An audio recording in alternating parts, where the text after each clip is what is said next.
Hello everybody， 第0集的时候我提到过90后的长征这部旅行纪录片，我同时也会制作英文版的，目的就是想补充50后60后的长征纪录片所没有做到的事情，那就是向外输出中国文化。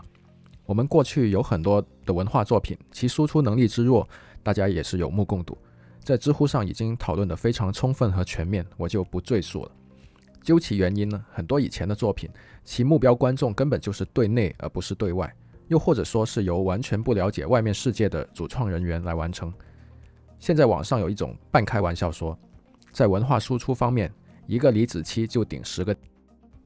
在下不才，虽然不能保证像李子柒那样在外网这么火，至少我制作了，填补了这方面的空白。网上还没有任何一部90后的英文的长征纪录片，而且我相信需要由我这样的既了解西方，同时又有爱国情怀的人来做，是最适合不过，所以就当仁不让了。在旅行的过程中，我大概会有1/3的时间是讲英文，而且后期呢也需要花2倍的工作量，因为我要同时考虑制作中英文2种语境的字幕。在英文的语境下呢，我的思考的方式和风格会倾向于像探索频道、荒野求生一类的作品，所以希望身处国内的观众们可以用一种开放性的视野和心态去欣赏，不希望看到一些口无遮拦、狭隘的弹幕留言，比如说中国人讲什么英文这一类的，请体会我的用心和付出。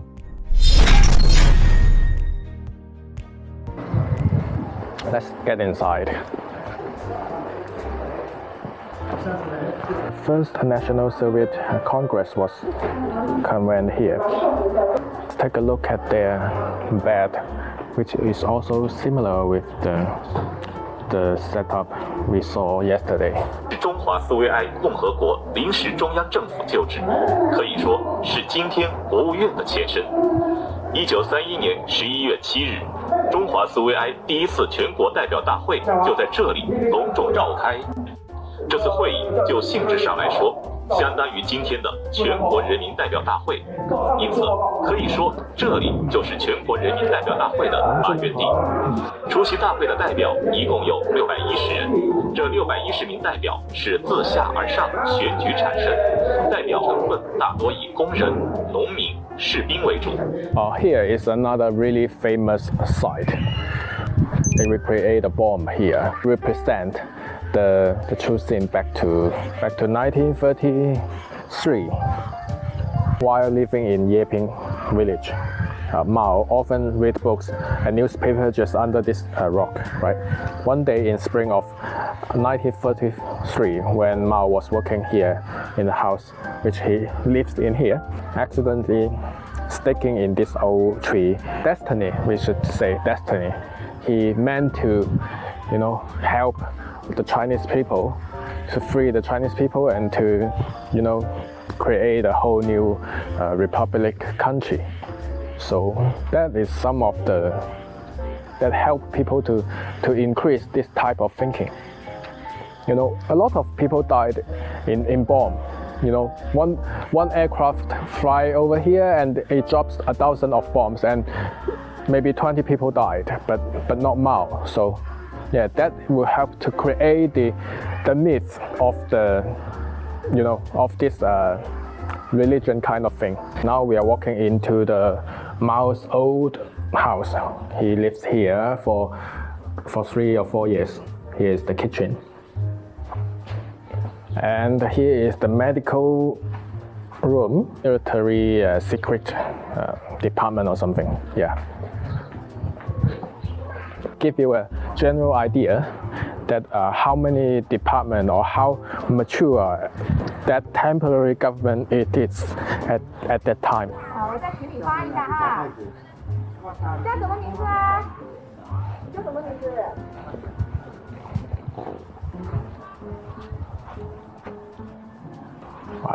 ？We just saw a pretty lovely scene, right? A child just, missing his parent, so that the guide, which is wearing the cosplay, taking a photo and then spread it to the whole scenic area, so that people, which are all his colleagues, can help to find their parents.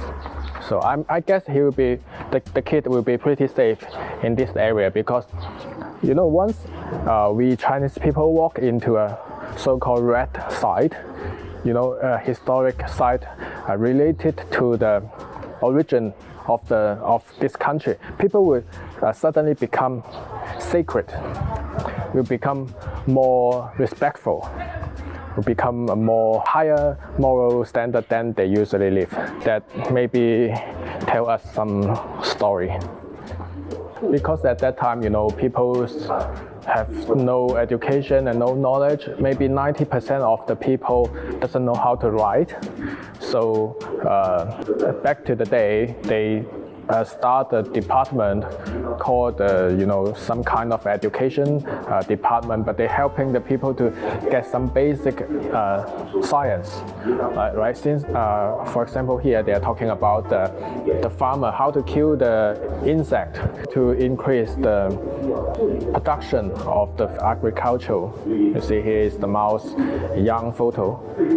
Here is our Zhude general. Because most of the people are uneducated, you have to tell them in a really simple way or a really childish way, like this one, how to wear a mask, right? They draw a lot of comic to explain to you how to wear a mask, because maybe 90% of people doesn't see any modern product. They never saw a mask before. All right, let's walk randomly, like to feel how, like Mao, back in that day, he will walk this small road to find one of his colleagues to discuss some important issues.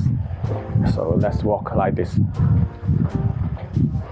Let's walk and feel the way how Mao and his colleague feel and lives back in 1933-34. So that is the meaning of you come here.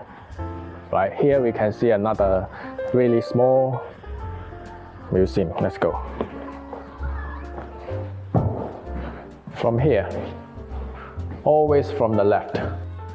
This room is about publication department, and start to print newspaper, to print some flyers, to get to know more about the outside world. I actually really like the style of the comic. Here is oil painting to show how they are printing, and they are spreading the newspaper. Interesting, right? A really small museum. Over there is the printing room, and over here is their office. Founded in 1931, the Press and Publication Bureau was responsible for managing press and publication matters in blah blah blah. Scan it and listen. 中央出版局旧址。中央出版局是中华苏维埃共和国临时中央政府新闻出版发行事业的管理机构。1931年12月在此正式成立。中央出版局内设出版科、编审科、总发行部、财务室等机构。开始由朱荣生担任局长。Is that you really can blend into the whole environment. It doesn't say you cannot touch it, right? You can even sit on it and feel it like back in 1930s, how people live and how they are living without any electricity and or tap water. They have to go out to be a river or well to get water. Or even my father, when he was born in 1960s, in the countryside area, people still live like this. So modernization is not too far away from us. We only become modernized for the past 40 years or 30 years. Yeah, that is the beginning of my generation. For the publication, like the book, how much it is for a copy? Like here is said 2 cents.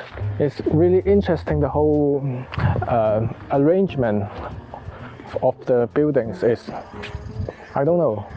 It just feels really friendly and welcoming. I don't know how to explain.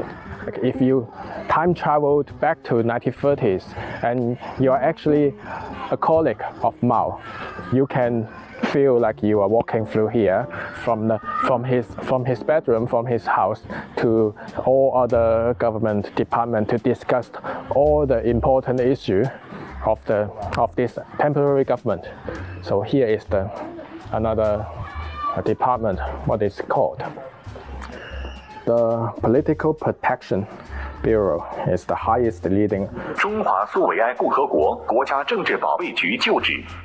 国家政治保卫局成立于1931年11月，是全国苏维埃政府肃反保卫工作的最高领导机关，主要职能是执行侦查、镇压政治上和经济上的反革命活动。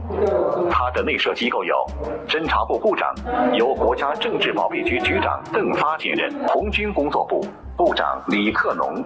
Let's keep walking to see some other buildings. Oh, here is another museum for this protection bureau, protection department. Here we go. I really like it. See, it's a nut here. Public security and central Soviet area exhibition was held here. You know, I really think that the translation or the introduction nowadays really mature and really good. All right, let's get in. Get inside and start from the left. Creating the security and protection, for example, finding out the spies and get rid of them. Basically, it's a small introduction to let you know the history of the security department all the way to 1949, which is the establish of the new country. We don't have to walk in every department, right? We just briefly explore. Sometimes you can see some really interesting department you never heard before, like that one. They call the life refining, improving department. It is the barracks of the squad that protect the most important people like Mao. You can still see some really old traditional. They live in here, the soldiers. Let's see, maybe 10 people living in one room. Let's scan another QR code. 中央警卫营旧址。中央警卫部队原为连的建制，于1931年9月随同中央苏区中央局和红一方面军总部迁驻在此，担负安全保卫工作。1931年11月，中华苏维埃共和国成立后，中央党政军机构及其工作部门相继建立和完善，警卫任务随之加重。遂于1932年1月将中央警卫连扩充为警卫营。Livelihood improvement. Yeah, that's my translation is correct, right? From my knowledge, I know that this department is really a small department, and all its leaders is also women. Here is the list of the women who participate the Long March, which is not too many. What I know is only 22 people. 22 people. Here is the General Treasury, was managed by Mao Zedong, which is Mao's brother. Man, I really like this arrangement, you see. The building is old, everything is old, but if you walk inside, it's a museum. I really like this arrangement, right? You don't have to create another new building to make a museum next door, you just only need to put all the exhibition just inside the old site, which will help you to feel the atmosphere back to that time. Let's scan a QR code again. I really like this QR code, right? Every little building you walk inside, they have a QR code. They have a small, 1 minute introduction. That will really help you a lot. 国家银行旧址。国家银行于1932年2月1日在这栋谢氏民房中正式成立。成立之初，银行只有5人，行长毛泽民。1933年4月，国家银行随临时中央政府迁驻沙洲坝，该旧址于1991年对外开放。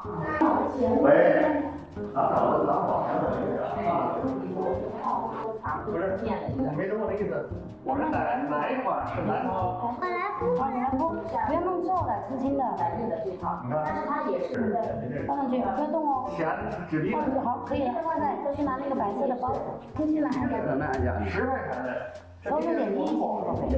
不是，他这东西是蓝猫这个到底？蓝猫这个现在是说用这种简单变的方式来给大家做评。实际呢，实际的效率也是这样一张一张。好不好看？对，它原来用的是那个印刷模板。那你现在可以自己印了。最后一张模板再去选一个模板，那边2个再选一个模板。最后一张吗？再修。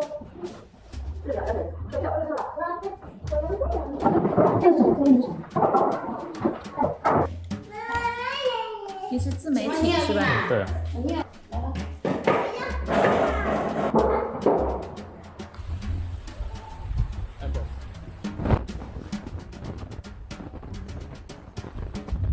Let's take a look. The Red Army Memorial.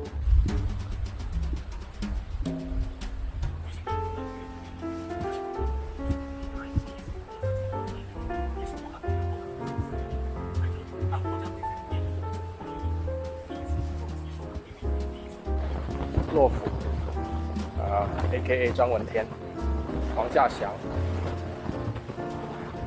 博古。Everybody's handwriting is different. The Red Army Square was a crucial site for mass gathering. Left region. What happened to these buildings and these areas and this memorial